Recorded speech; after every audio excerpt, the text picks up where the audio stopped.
Hi, I'm Mark Madison, the historian at the National Conservation Training Center in Shepherdstown, West Virginia.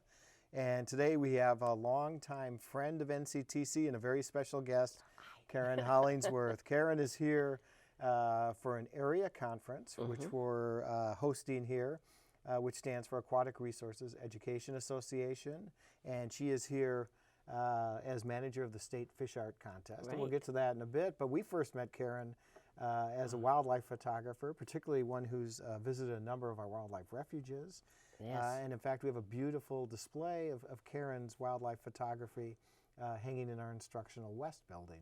So Karen, welcome back. Thank you. It's great to be back. Well, I'm glad you got to revisit your photography. I know. I saw it again. It's been very popular with the students. And it was out still here. there. I was surprised and pleased. We've enjoyed it for, boy, it must be about 15 years now we've I had bet it. it's been that. Yeah.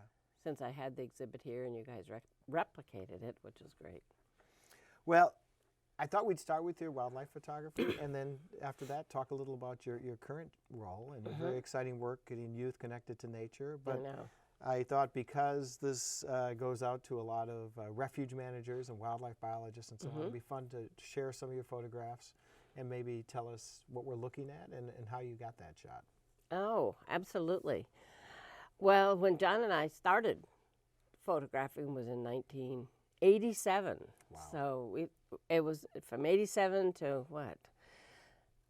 2005. So a lot of years on photographing on refuges, and it was, I can't even count the number of refuges that we photographed on. And for this exhibit, we tried to pick, of course, a variety of images from a variety, you know, to get the variety of states and the variety of images to show what the refuge system has, the wonderful diversity that the refuge system has. And is there a shot showing? There it is. Oh, there it is. There it is, the bald Our eagle. iconic one. Yes, absolutely. And I'm trying to remember exactly which refuge that was taken. I think, well, you know, I actually don't remember which refuge we took that, but we added that again, just because it's our symbol of our nation, and there's an awful lot of bald eagles and golden eagles on a lot of refuges. We've used that one a lot. Thank you for your generosity in allowing us you're welcome. to use it, but it's so iconic looking, and plus it's a success story. The bald eagle is one of the I few know. species recently we've been able to take off the I know. endangered species list, so that was, you know, very wonderful. Oh, I know. And I when I go fishing in the mornings in Minnesota, and there's bald eagles around, and of course they make such a bald eagle sound, you know. Right. That is, I always enjoy that. I mean, if they sounded like a red-tailed hawk, it wouldn't be any fun. Yeah. It's much better that they sound like whatever it is they sound like eagles. Like eagles, yeah. It's hilarious. Oh, gosh. Oh, wrong button. There we go. There we go. Oh, This one really pops. This one is a Bosque dell'Apache, and I took it out. I mean, this is one out of, gosh, I don't know how many I had to click to take. You know, they were feeding in these fields, and they would fly up, and their epaulets, you know, they'd show their epaulets. I thought, oh, if I could just get a shot with them showing their, you know, all of them showing their epaulets, and I did, and I love that shot.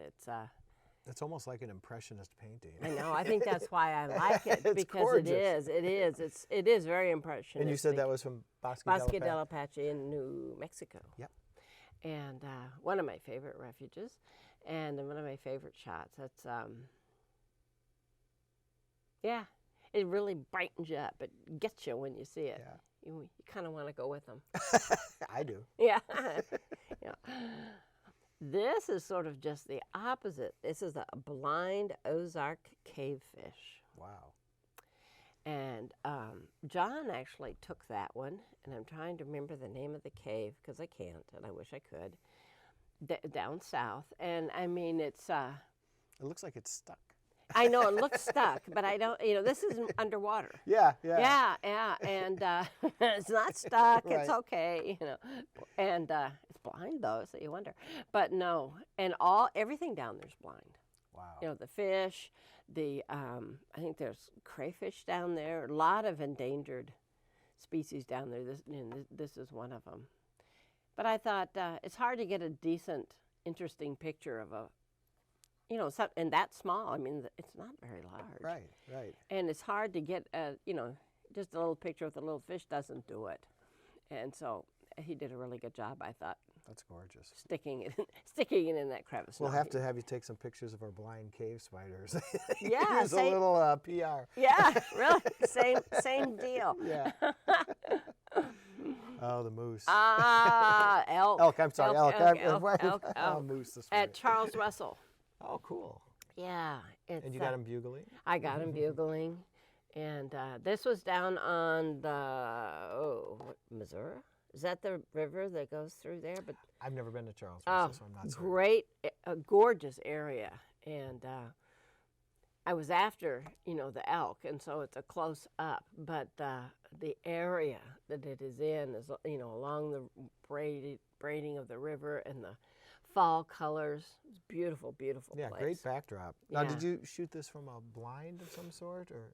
My car. Your car's a blind. Is it painted in camo? I tell you, and I tell people all the time, the very best blind that you can have at a wildlife refuge is your car. So you're used to seeing them? They're so, and they say, oh, you must go behind the gates to all these secret places. And I said, well, yeah, I do have that opportunity a lot of times. But let me tell you, the best photography is on the auto tour route. At sunrise or sunset. That's the hard part. People don't want to get out there at sunrise. Yeah. And or you're out there as soon as that gate opens. You're the first one there, and I have what's called the Refuge Crawl. And my car, I get an automatic, not a stick, but an automatic, and I put it and you just creep. It's the Refuge Crawl, and and then you can stop, creep a little more. It takes me forever. But that's where you get the best shots. Did you ever have to ask the refuge staff to open the gate a little early for you so you could get in there? Get in there and creep? Yeah. No, I know. I never have. I've never done that. I want to do things that other people can do. Anybody can do a large majority of the images. Now, the cave fish, that'd be a little tough. Yeah. But the majority of images that we take, anybody can do. That's amazing. And it's worth reminding people, Yeah. For many years, that was your primary profession, wildlife photographer. 22 years. 22 years, and yet you were always very generous in your permissions and letting us use your images to promote the wildlife refuge system and the service. And we really appreciated that. Well, I've always felt, the images are one thing, and that's, to me, that's the personal side of what I do or did. And even today, but it's the personal side is that, that being out there and taking the images, and so then you've got them. So now what? And just, but you all were very generous in that the images that I took, I was able to sell too. So I was able to make a living. But what do you do? So now what? So to me, the most important part was then giving back. And I traveled the country for years with my exhibit, and I had PowerPoint and did presentation. Let's Go Wild. Yes. You performed it out here. It was a huge crowd pleaser. Yes. Yep. And the more I could tell people about the refuge system, which a lot of people still don't, think it's a park. Yeah, true. And so the more I could do, the more I could tell about the refuge system. That was my goal all along, was it was the conservation side of it, to let people know that the refuge system, this most incredible system of lands, is ours. It's here. It's there. And people need to know that, and they need to care about it.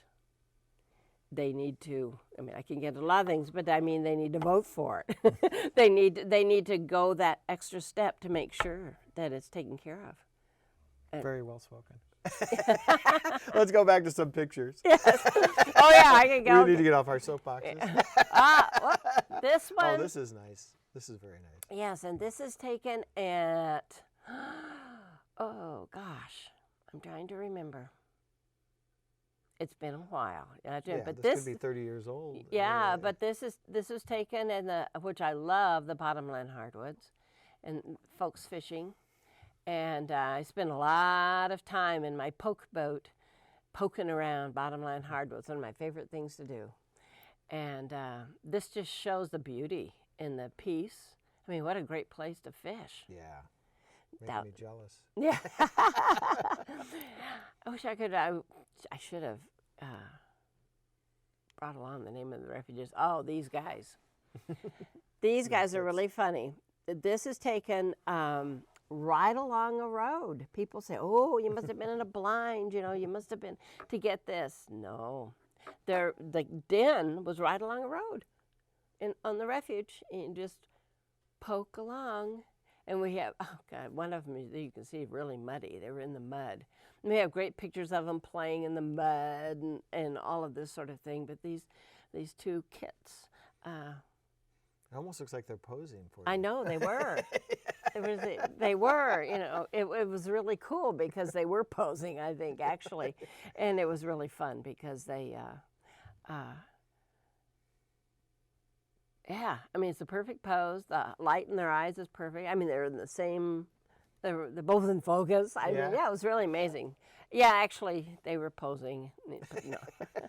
They're stuffed. Yeah, but it was a cool. And now this is different. This is more of a habitat. This and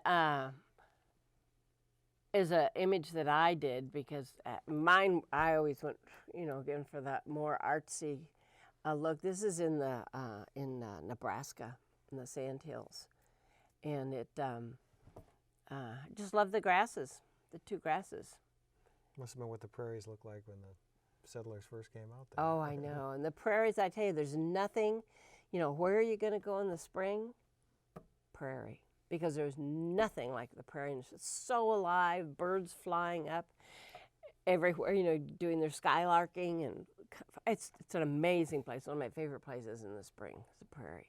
So not all your images have to have wildlife in them, no. Even though it's at a wildlife refuge. Because to me, the habitat's just as important as what's there. I mean, without the habitat, there wouldn't be any refuges. I think we're coming around to that view. It might have been a little different in the 20s and 30s, but no, but the habitat's just is so important, and it's the basis. Oh, this one. And after having said that, we put up a beautiful wildlife. Yes, right. Much in the news recently. The sage grouse, Yep. and this isn't when it was quite in so much trouble. This is taken at in Colorado at what a name! I can see the refuge. Shoot. Rocky Mountain. No, it's up in North Park. It's oh shoot. Anyway,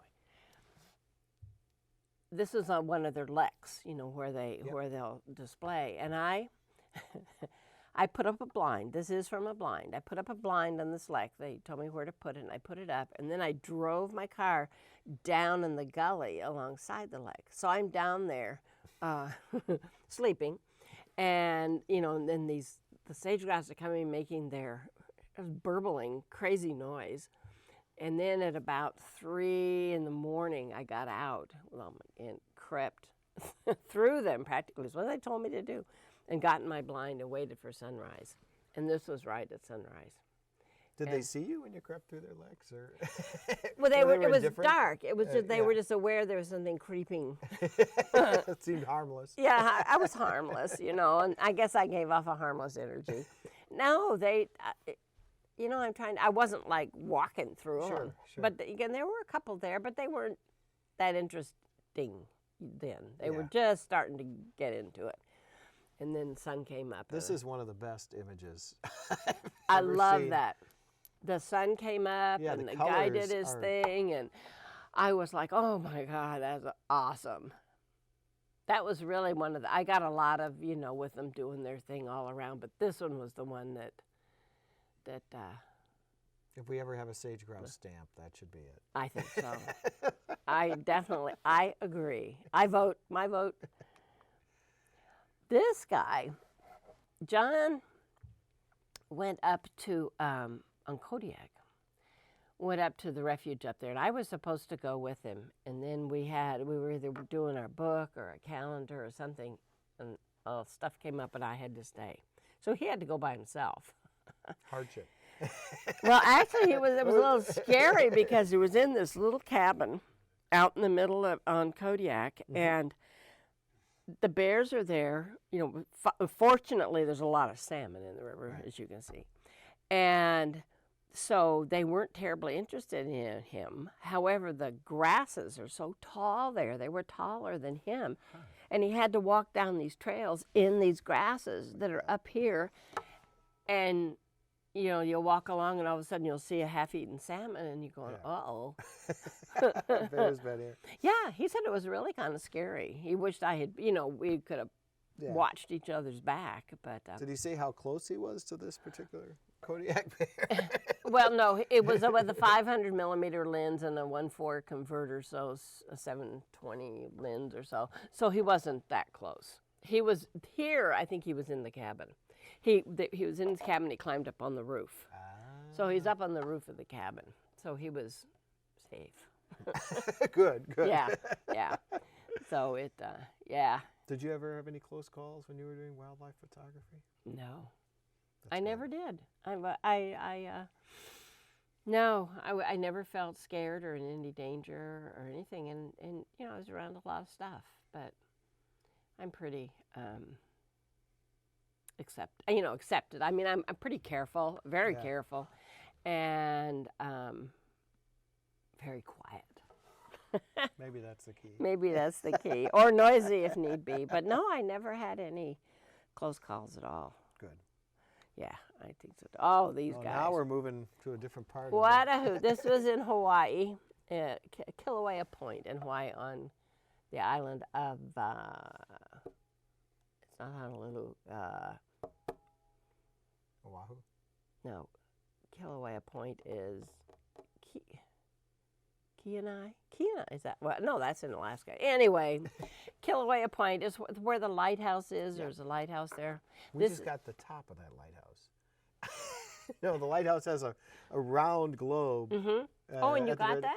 Yeah, and apparently it had been taken down and replaced with a newer one. Oh. And so this giant round globe is down in the archives where I failed to meet you this morning. So I know where you're talking about, and they do have a very historic lighthouse there. Oh, yeah, it's amazing. And they have this area where these Laysan albatross come every year. Every year some of them come to breed. And they are hilarious. It was all I could not keep a straight face. I was best back and was sitting, around. And this is some of the young adults doing their mating, getting to know each other rituals. They'd lean up and do it, and then down there, they're going back and forth with their beaks. And, I mean, it's hilarious. They're making these crazy noises. I had the most fun. It was just hilarious. I got some photos, not as many as I wish, but I didn't care. You had a good time with the albatrosses. I had a great time. It is a neat refuge. Oh, it was a wonderful refuge. Oh, and here this was one. Now, here's an icon for the Fish and Wildlife Service refuge system. Yeah. Our first species we protected. That's true. Yeah. That's true. And this I think is really cool because it, with the adult and the young. And you don't see many shots like that. And I thought that was pretty neat. And I wish I had another pelican shot that I have too that I love. That was taken up at, it's in my mind, good grief. This was a long time ago. It was a long time ago. Photographs last longer than our and they're labeled on the exhibit. I've got them labeled. But up in Oregon, Klamath, and it has 4 or 5 pelicans and looking kind of bedraggled, and one has its plumes all stuck out. And I figured I used to take it where you wake up, all fuzzy and everything, and you get all tidy, and then you'd go out like the one on the left side. Right? But now it's just the opposite. You wake up looking boring, and you go to where it's all out and looking cool, and then you go off. So it's like time lapse. It's timeless. It's timeless. I love it. It can go either way, so it'll always be in vogue. Well, we're big fans of pelicans. Yeah.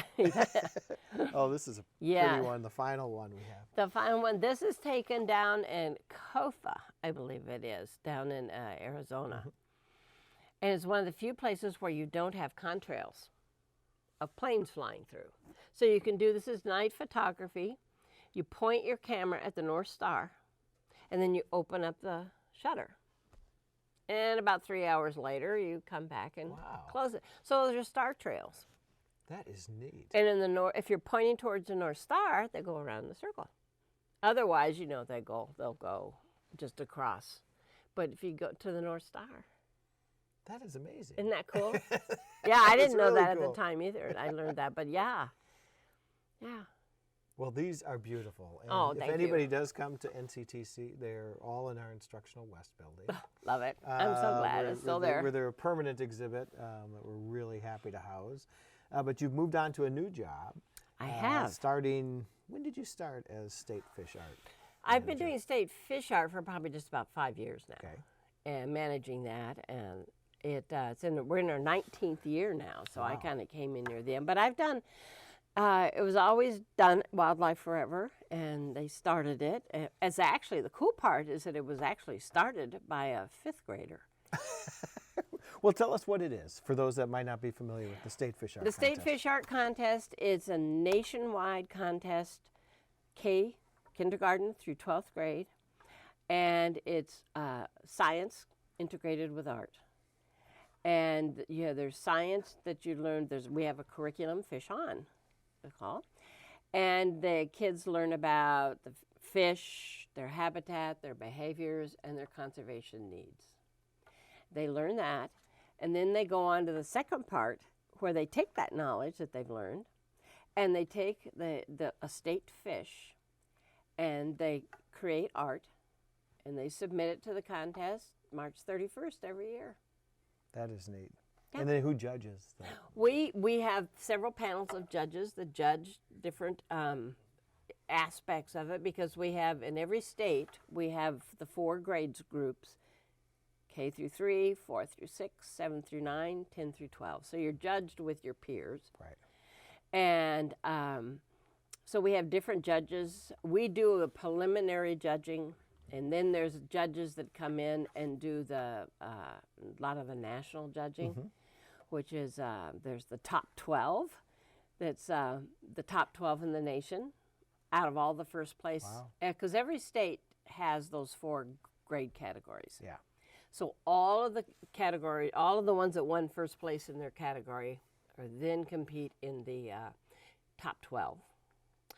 And then we also have a writing aspect, which we call Fish Make You Smarter.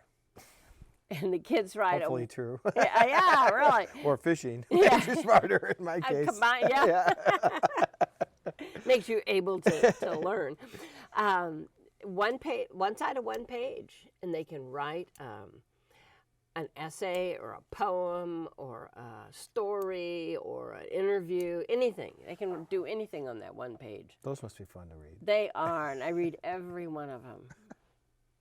All 5,000 and some. Are there any that stick with you that were particularly unique? There's some that are amazing stories about them and their grandpa, or just ones. Some are about how they learned to really appreciate fish and didn't know that much about fish. I've learned so much from those essays. They're, to me, just as important as the art, because the essays is where I see the spark of conservation. Yeah. It's where I see, oh yeah, they've got it or they're getting it, and it's a worthwhile thing. Now it's connecting youth to nature. It is. It's absolutely connecting them to nature, and it's showing that it is doing that, and that's what it's all about, and that's why I do it. I love the art, I love the essays, I love the kids, and I love the fact that we're connecting them to the natural world, and that they will then hopefully care about it. Same thing I've always done. Yeah, it's just a new medium. It's just a new medium, and it's a lot of fun. It's I think it's really making a difference. And we get 5,000 or so entries every year. We get every state in the union. A lot of them are coming internationally. off the internet. They find us on the internet. That's great. Yeah, and we get Malaysia and Uzbekistan and Russia and countries in Africa, and it's amazing from all over the world. So we have an international category. So what happens to the winning art? The winning art, first place in the state, in every state, we mat and cover, and we take it to our expo. We have an expo every year. And we've been doing it with FLW at their World Cup. And we display it there on the Wall of Fame, we call it. Neat. And it's so popular. The Fisher, all the people, the 60,000 people that come to the Cup see it. And all the first place and the national winners and the winning essays are all on display there. Sounds like a great program. If people wanted to find this contest, where would they go online to look for it? Statefishart.org. That's easy enough. It's easy enough, and it's there, statefishart.org. And all of the information is there for 2017, because we're doing that contest now. Great. And, I love doing State Fish Art. Well, Karen, I can't thank you enough. First, for all the work you've done for wildlife refuges, now connecting youth to nature. You've actually helped us carry out our mission for the last 40 years or so. So we're most appreciative, and it's great to see you. And I appreciate you taking out some time from the area conference to come speak to us. Well, I appreciate your letting me do that. All right. Well, thank you, and thank all of you for tuning in. Yes. And have a good afternoon. Bye.